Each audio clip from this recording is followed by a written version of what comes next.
एक बार एक युवक गौतम बुद्ध के पास आया और गौतम बुद्ध से बोला कि हे बुद्ध, मेरे मन में इतने गंदे विचार क्यों आते हैं। मैं नहीं चाहता कि मेरे मन में गंदे विचार आए, पर मेरे मन में हमेशा कामवासना के विचार चलते रहते हैं और मैं इनके बारे में सोच सोच कर बहुत परेशान हूँ।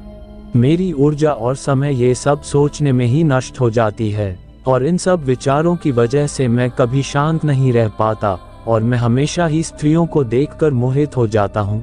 इन विचारों को अपने आप में आने से मैं रोक ही नहीं पाता।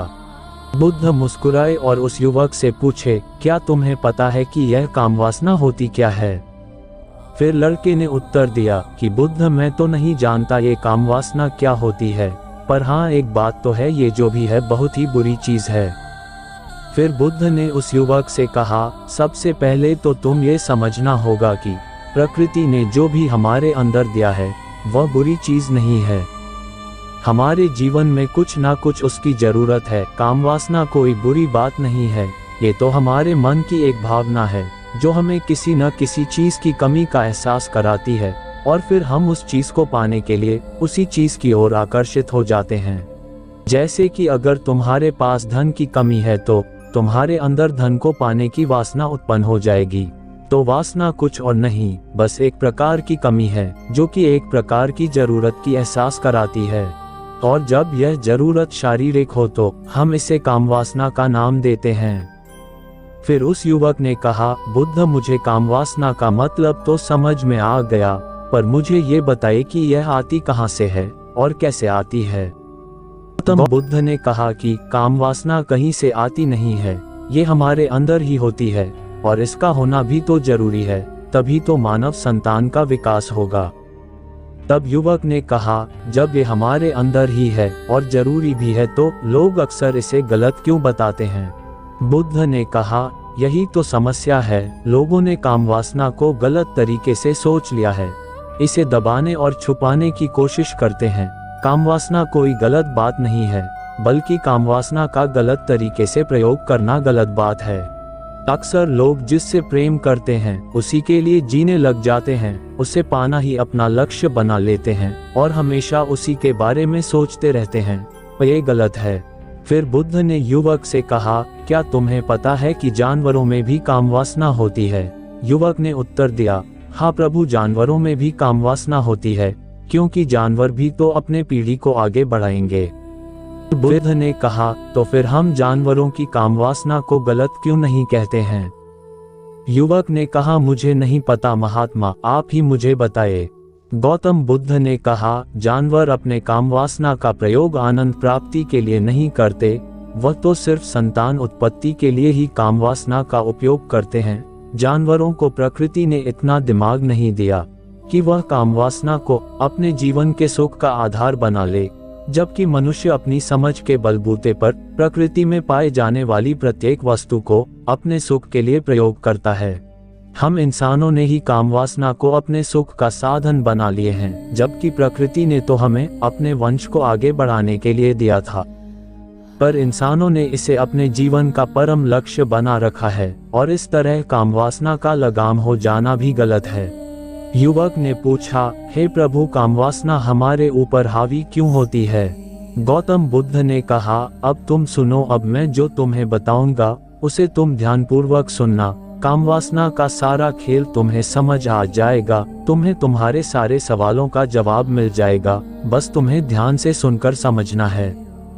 एक बार की बात है, एक आश्रम में बुद्ध और उसके शिष्य रहा करते थे, जो कि आश्रम के पास स्थित गांव में भिक्षा लेने के लिए रोज जाते थे। उसे आश्रम में एक शिष्य रहता था जो गांव में भिक्षा लेने जाता था। उसी गांव के बीच में एक नदी पड़ती थी। एक दिन जब वह शिष्य गांव में भिक्षा लेने के लिए जा रहा था तो उसने देखा कि बीच में नदी के पास एक पेड़ के पीछे एक लड़का छुपा हुआ है। तो उसने उस लड़के के पास जाकर उससे पूछा, अरे भाई, तुम इस पेड़ के पीछे छुप करके क्या देख रहे हो? तब लड़के ने कहा, अरे तुझे नहीं दिख रहा मैं क्या देख रहा हूँ? शिष्य ने नदी की ओर मोड़ कर देखा तो वहाँ पर कुछ लड़कियाँ पानी भर रही थी। वह लड़कियाँ 14 से 15 साल की होगी। तब शिष्य ने लड़के से कहा, अरे भाई, वहाँ पर तो लड़कियाँ पानी भर रही है, उसमें छिपकर देखने वाली क्या बात है। तब लड़का शिष्य की ओर देखकर उसे कहता है, अरे पागल, तुम्हें दिखाई नहीं दे रहा ये परियां नदी से कैसे पानी निकाल रही है? जरा उनकी अदाओं को तो देखो, उनकी कोमल शरीर को तो देखो, उनकी पतली कमर को देखो, और उनके बाल उनके कमर पर कैसे लहरा रहे हैं, मानो सुंदरता बिखरी पड़ी हो। शिष्य ने फिर से नदी की ओर देखा और इस बार वह सिर्फ देखता ही चला गया। उसे किसी भी बात का कोई डर नहीं था। लेकिन अब वह छिपने लगा और उन लड़कियों को देखने लगा, और वह जब उसे लड़कियों को देख रहा था तब वह अचानक से अंदर से कांप गया और उसने कहा, मैं ये जो कर रहा हूँ ये गलत कर रहा हूँ, मुझे यहाँ से चले जाना चाहिए। फिर वह जल्दी से वहाँ से चला गया। वह आश्रम पहुँच जाता है और पुनः अपने कार्यों में लग जाता है। लेकिन जो वह अभी देख कर आया था उसके आंखों के सामने वही चल रहा था। उसके मन में वही सब देखने की लड़ाई चल रही थी। उसका किसी भी काम में मन नहीं लग रहा था। सुबह होते ही वह रोज जल्दी दीक्षा के लिए निकल जाता और जाकर पेड़ के पीछे उसी लड़के के साथ छिपकर उन लड़कियों को देखा करता था। अब वह रोज ऐसा करने लगा। अब यह उसका रोज का काम हो गया। अब उसका मन किसी भी काम में नहीं लगता था। वह किसी न किसी प्रकार के उलझन में हमेशा उलझा रहता था। ना ही वह ठीक से सो पाता था और ना ही ठीक से खाना खा पाता था। उसका मन बेचैन से रहने लगा। जब गुरु इसको पाते तो उसका मन शिक्षा में नहीं लगता था। उसको हमेशा वही लड़कियों की अदा देखने का मन करता था। गुरु ने इस शिष्य की उन हरकतों को जान लिया था। तब एक दिन गुरु ने शिष्य को अपने पास बुलाया और कहा कि आज से मैं भी तुम्हारे साथ भिक्षा मांगने चलूंगा। तुम और मैं साथ साथ भिक्षा मांगने चलेंगे। तभी शिष्य ने गुरु को मना करते हुए बोला, नहीं गुरुदेव, आप परेशान क्यों हो रहे हैं? मैं अकेले ही भिक्षा मांग सकता हूँ। गुरु ने शिष्य से कहा, ठीक है, तुम अकेले ही दीक्षा मांगने जाओ। शिष्य तुरंत वहां से भिक्षा मांगने निकल गया। उसके बाद गुरु भी उससे पीछे पीछे निकल गए और उसका पीछा करने लगते हैं कि वह कहाँ जाता है, किसी से मिलता है। थोड़ी देर बाद उन्होंने देखा कि उनका शिष्य एक लड़का के साथ मिलकर एक पेड़ के पीछे अपराधी की तरह छुपकर किसी चीज को देख रहा था। गुरु भी इस चीजों को देखने के लिए उसके पीछे जाकर खड़े हो गए कि यह मेरा शिष्य क्यों अपराधियों की तरह छुपकर देख रहा है। गुरु ने देखा कि उनका शिष्य पेड़ के पीछे छुपकर उन लड़कियों को देख रहा था जो कि नदी से पानी निकाल रही थी।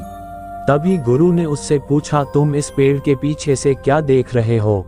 तभी गुरु की आवाज को सुनकर शिष्य का पसीना छूटने लगा और वह पूरी तरह घबरा गया और वह थर थर कांपने लगा, जैसे कि एक चोर चोरी करते वक्त पकड़ा जाता है। वह बहुत ही घबरा गया और उसके मुंह से कुछ गलत गलत शब्द निकलने लगे। वह अपने गुरु से आंखें भी नहीं मिला पा रहा था। गुरु ने शिष्य की ओर देखा और कहा, मेरा शिष्य तो निडर था, उसे तो किसी भी चीज का डर नहीं था, लेकिन ये क्या तुम तो डर के मारे कांप पर रहे हो? शिष्य ने गुरु से कहा, गुरुदेव मुझे माफ करना, इसमें मेरा कोई दोस्त नहीं है।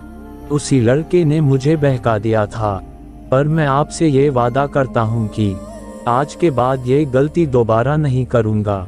फिर गुरु ने शिष्य से कहा, कोई बात नहीं, पर यह हमेशा याद रखना कि जैसी संगति होती है वैसा ही हमेशा फल मिलता है। उसके विचार हमारे अंदर प्रवेश करते हैं, इसीलिए हमेशा अच्छे संगति करो जिससे तुम्हारे अंदर अच्छे विचारों का प्रवेश हो।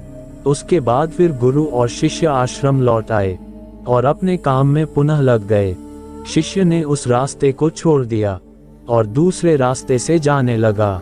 वह अपने काम को ध्यान से करता, पर उसके अंदर धीरे धीरे क्रोध उत्पन्न हो गया और फिर वह दूसरों पर क्रोध करने लगा और बेचैन रहने लगा। अब वह सही समय पर भोजन भी नहीं करता था और ना ही रात को चैन से सो पाता था। एक बार फिर गुरुदेव उसके पास आए और उससे कहा, अब तक तुमने कितने बार मेरा वचन तोड़ दिया है? ये सुनकर शिष्य ने अपने गुरु के चरणों में गिर गया और रोने लगा और रोते रोते उसने कहा कि गुरुदेव मैंने कई बार अपना वादा तोड़ चुका हूँ, पर उसके बाद में फिर वादा कर लेता हूँ, पर फिर पता नहीं क्यों मैं उसे वादे को फिर से तोड़ देता हूँ। मेरा मन मेरे नियंत्रण में नहीं है। मैं हमेशा चाहता हूँ कि मैं अपने मन से हमेशा के लिए गंदे विचारों को निकाल दूँ, पर मैं ऐसा कभी कर ही नहीं पाता हूँ। फिर गुरु ने शिष्य से कहा, चलो मेरे साथ। गुरु ने शिष्य को अपने आश्रम वाले बगीचे में लेकर गए। फिर गुरु ने कहा, ठीक से देखो, यहाँ पर कुछ नालियाँ बने हुए हैं जिनसे समुद्र से पानी होते हुए इन नालियों द्वारा इन पौधों के पास आता है और यह अपनी एक निरंतर भाव से बह रहा है। क्या तुम इस पानी के भाव को रोक सकते हो? शिष्य ने कहा, हाँ गुरुदेव, मैं इस भाव को रोक सकता हूँ। फिर से उसने मिट्टी उठाकर उसी नाली में डाल दिया। फिर वह माटी थोड़ा देर रुक गया और फिर माटी के ऊपर से पानी बहने आने लगा। फिर गुरु ने शिष्य से कहा, अरे ये क्या, पानी तो रुका ही नहीं। फिर शिष्य ने कुछ कंकड़ पत्थर उठाकर उसी नाली में डाल दिया और फिर थोड़ी देर के लिए पानी रुक गया, लेकिन थोड़ी देर बाद ही फिर पानी उन कंकड़ पत्थर के ऊपर से निकल आया। फिर गुरु ने कहा, यह क्या हुआ? पानी तो फिर से ऊपर से बह गया। तुम तो बोल रहे थे कि तुम तुझे रोक दोगे। क्या हम किसी काम को रोकना चाहे तो उसे रोक नहीं सकते? फिर से शिष्य ने गुरु से कहा, कोई बात नहीं, मैं तो इस पानी को रोक दिखाऊंगा। और वह फिर जाकर कहीं से बड़ा पत्थर लाया और पानी के ऊपर डाल दिया, जिससे पानी रुक गया। फिर उसने गुरुदेव से कहा, देखा गुरुदेव, मैंने कहा था ना, इस पानी को मैं रोक दूंगा। मैंने पानी को रोक दिखाया, आपकी बात मैंने पूरी कर दी। गुरु मुस्कुराए और बोले, तुम इस पानी को ध्यान से देखो। वह पानी नाली को भरकर उसको तोड़कर चारों ओर से बाहर आने लगा है और इस पत्थर के आगे भी देखो, धीरे धीरे आने लगा है और थोड़ी देर बाद ऐसा होने लगा। फिर गुरु ने शिष्य को समझाया कि तुम्हारे साथ भी तो ऐसा ही चल रहा है। तुम बार बार प्रयास कर रहे हो, बड़े से बड़े प्रयास कर रहे हो, पर तुम्हारा हर बार प्रयास विफल हो जा रहा है और यह हमेशा टूटता ही रहेगा। तुम चाहे कितना भी पत्थर रख लो, पानी तो अपना रास्ता बना ही लेगा। ये सब देखकर शिष्य ने गुरु से कहा, हे गुरुदेव, क्या कोई तरीका नहीं है जिससे मैं अपने गंदे विचारों से हमेशा के लिए मुक्त हो जाऊं और यह मेरे मन में आए ही नहीं। तब गुरु ने उस शिष्य को एक नदी के पास ले गए जहां से वह नाली बहकर बगीचे तक आ रहा था। गुरु ने शिष्य से कहा, यह पानी इसी नदी से जा रहा है। अगर हम यहीं से पानी को बंद कर दे जहां से पानी बगीचे में जा रहा है, तब क्या हम पानी को रोक नहीं सकते? फिर शिष्य खुश होकर बोला, हाँ गुरुजी, मैं यहीं से पानी को रोक देता हूँ, जिससे पानी नाली के द्वारा बागग में जाएगा ही नहीं। फिर शिष्य ने उस नाली को बहुत सारे पत्थर और मिट्टी को डालकर बंद कर दिया और शिष्य ने कहा, गुरुदेव, मैं पानी को बंद कर दिया है, अब ये पानी बगीचे में जाएगा ही नहीं। तब गुरुदेव ने कहा, अगर बगीचे में पानी नहीं जाएगा तो पेड़ पौधों को पानी कहाँ से मिलेगा? और उन्हीं पेड़ पौधों में कुछ पेड़ ऐसे भी है जिनको रोज पानी की आवश्यकता होती है, वो तो पानी बिना मर ही जाएंगे। पानी तो हमें किसी प्रकार खोलना ही होगा। शिष्य ने गुरु की बात मानकर वापस से उसे नाली को खोल दिया। तब गुरु ने शिष्य कहा, क्या होगा अगर हम इस पूरे नदी के पानी को बगीचे की ओर मोड़ दे? तब शिष्य ने जवाब दिया कि प्रभु, वहां पर जितने भी पेड़ पौधे हैं वह तो गल के नष्ट हो जाएंगे, वहां पर कुछ नहीं बचेगा। फिर गुरु ने शिष्य कहा, तुम इस बात को समझो कि हमें किसी भी चीज को रोकना नहीं है, बस हमें हमेशा संतुलन बनाए रखना है। कम पानी से भी पौधे नष्ट हो जाते हैं और ज्यादा पानी से पौधे नष्ट हो जाते हैं। हमारा जीवन संतुलन से ही चलता है। फिर गुरु ने शिष्य से कहा, अगर मैं तुमको कहूँ कि आम के बारे में मत सोचो तो सबसे पहले तुम्हारा दिमाग में आम ही आएगा। इस तरह जब हम गंदे विचारों को जबरदस्ती रोकने के प्रयास करते हैं तो वे और मजबूती के साथ हमारे अंदर प्रवेश करते हैं और ज्यादा से ज्यादा हमारे अंदर नुकसान पहुंचाते हैं। इसीलिए हमें कभी भी उसे दबाने की कोशिश नहीं करनी चाहिए। फिर गुरु जाते हुए कहा कि हमारे विचार में गंदे विचार हमारे संगति के कारण भी आते हैं। कई बार ऐसा होता है कि कामुकता हमारे अंदर होती नहीं है, लेकिन अश्लील लोगों के साथ रहने के कारण हमारे अंदर भी अश्लीलता प्रवेश कर देती है और हमारे दिमाग में गंदे विचार चलना शुरू कर देती है। फिर शिष्य ने गुरु से कहा, जी महाराज, आप एकदम सही कर रहे हैं। मैं अपने मार्ग से भटक चुका था। अब वह खुश होकर पुनः आश्रम चले गए और शिष्य शांति मन से रात भर सोया और सुबह उठकर वह वही पुराने रास्ते से वापस जाने लगा, फिर बिना रुकावट के अपने मार्ग पर चलने लगा। फिर बुद्ध ने उसे व्यक्ति से पूछा, क्या इस कहानी को सुनकर तुम्हें सारे प्रश्नों के उत्तर मिल गए? तो व्यक्ति ने कहा, हाँ महाराज जी, मुझे सारे प्रश्नों के उत्तर मिल गए। फिर बुद्ध ने कहा, देखो, जब भी तुम्हारे मन में कोई अश्लील विचार आता है तो तुम स्वयं को दोषी मत मानो, क्योंकि यह शरीर है और यह कितने हजारों वर्षों से सीखा है।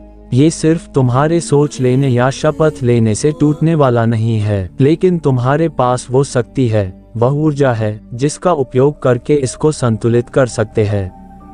अगर आपको यह वीडियो अच्छा लगा हो तो चैनल को सब्सक्राइब कर दे और कमेंट करके बताएं वीडियो कैसी है। मिलते हैं कल, बाय।